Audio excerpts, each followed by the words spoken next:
Dengue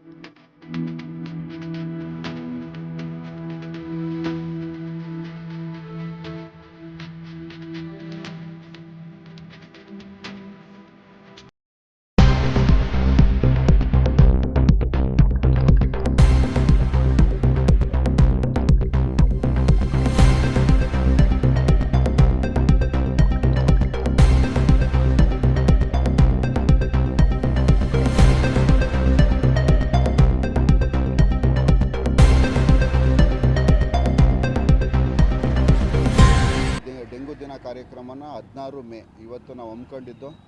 ಈ ಒಂದು ಕಾರ್ಯಕ್ರಮದಲ್ಲಿ ಮುಖ್ಯ ಉದ್ದೇಶ ಸಾರ್ವಜನಿಕರಿಗೆ ಡೆಂಗು ಕಾಯಿಲೆ ಬರ್ತಕ್ಕಂಥ ಯಾವ ರೀತಿ ಮತ್ತು ಡೆಂಗು ನಿಯಂತ್ರಣನ ಯಾವ ರೀತಿ ಸಾರ್ವಜನಿಕರು ಕ್ರಮ ಕೈಗೊಳ್ಳಬೇಕು ಅನ್ನೋದ್ರ ಬಗ್ಗೆ ನಮ್ಮ ಆರೋಗ್ಯ ಇಲಾಖೆ ಮತ್ತು ನಂದಿ ವೈದ್ಯಕೀಯ ಮಹಾವಿದ್ಯಾಲಯದ ವಿದ್ಯಾರ್ಥಿಗಳು ಮತ್ತು ನಮ್ಮ ಇಲಾಖೆಯ ಆಶಾ ಕಾರ್ಯಕರ್ತರು, ಸಮುದಾಯ ಆರೋಗ್ಯ ಎಲ್ಲ ಸೇರಿ ತಾಯಿ ಮತ್ತು ಮಕ್ಕಳ ಆಸ್ಪತ್ರೆಯಿಂದ ಶಿಡ್ಲಘಟ್ಟ ಸರ್ಕಲ್ವರೆಗೂ ಕೂಡ ಜಾಥಾ ಮಾಡಿ ಶಿಡ್ಲಘಟ್ಟ ಸರ್ಕಲಲ್ಲಿ ಮಾನವ ಸರಪಳಿ ರಚಿಸಿ ಈ ವರ್ಷದ ಘೋಷವಾಕ್ಯಕ್ಕೆ ಸಂಬಂಧಪಟ್ಟಂಗೆ ಸಾರ್ವಜನಿಕರ ಅರಿವು ಮೂಡಿಸ್ತಕ್ಕಂಥದ್ದು ಮಾಡ್ತಾಯಿದ್ದೀವಿ.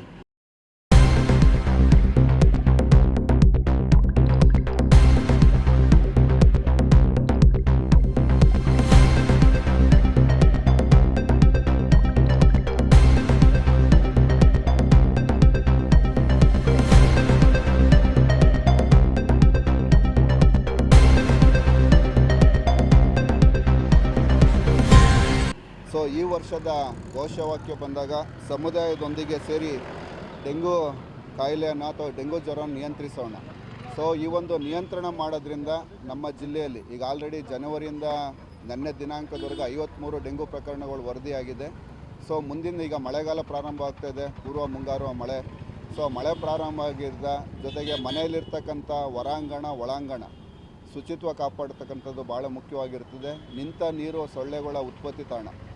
ಮನೆ ಒಳಾಂಗಣ ಮತ್ತು ಹೊರಾಂಗಣ ಸೊಳ್ಳೆಗೆ ನೀರು ನಿಲ್ದಂಗೆ ಎಲ್ಲರೂ ಕೂಡ ಸ್ವಚ್ಛತೆಯನ್ನು ಕಾಪಾಡೋದ್ರಿಂದ ಮತ್ತು ಯಾವುದೇ ಜ್ವರ ಬಂದರೂ ಕೂಡ ಉದಾಸೀನ ಮಾಡದೇನೆ ಹತ್ತಿರದ ಸರ್ಕಾರಿ ಆಸ್ಪತ್ರೆ ವೈದ್ಯರ ಹತ್ರ ಹೋಗಿ ರಕ್ತ ಪರೀಕ್ಷೆ ಮಾಡಿ ಚಿಕಿತ್ಸೆ ಪಡೆಯೋದ್ರಿಂದ ನಮ್ಮ ಚಿಕ್ಕಬಳ್ಳಾಪುರ ಜಿಲ್ಲೆಯನ್ನು ಡೆಂಗು ಮುಕ್ತ ಜಿಲ್ಲೆ ಮಾಡೋದಕ್ಕೆ ಸಾರ್ವಜನಿಕರು ಎಲ್ಲರೂ ಕೂಡ ಕೈ ಜೋಡಿಸಿ ನಮ್ಮ ಆರೋಗ್ಯ ಇಲಾಖೆಯಿಂದ ಕೈ ಜೋಡಿಸ್ಬೇಕು ಅಂತ ನಾನು ಮನವಿ ಮಾಡ್ತೀನಿ.